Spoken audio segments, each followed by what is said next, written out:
Fertiliser जे आपल्या 6 bag 10 bag 15 bag असा बुरशीजन्य जैविक खते आहे आणि ते बेसल डोसमध्ये दिले होते।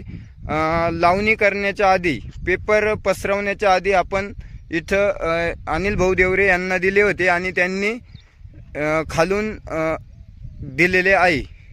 तर ते कशा पद्धतीने तुम्ही टाकले याला तुम्ही शेतकऱ्यांना सांगू शकता? मी पेपरच्या अगोदर बेसल डोस मध्ये ती एकरी 6 बॅग वापरलाय आणि त्याचे रिपोर्ट पण खूप छान आले।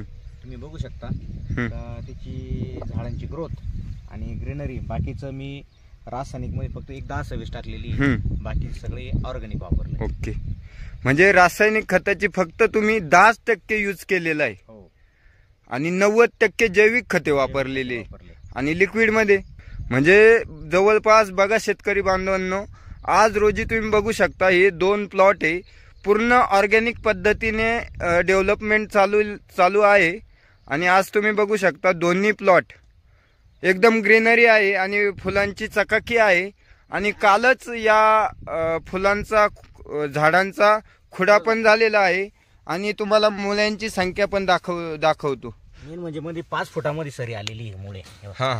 हे बघा मुळ्या पेपर कुठे नाही, कुठे बघा पेपर कुठे, आज रोजी पेपर इथे आहे आणि इकडे मुळ्या इकडे बाहेर आलेल्या आहे।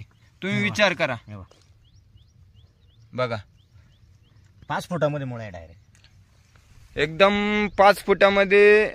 अनिल भाऊंचं म्हणणं आहे की 5 फुटापर्यंत झाडाची मुळी पसरलेली आहे आणि 1 नंबर रिपोर्ट आहे।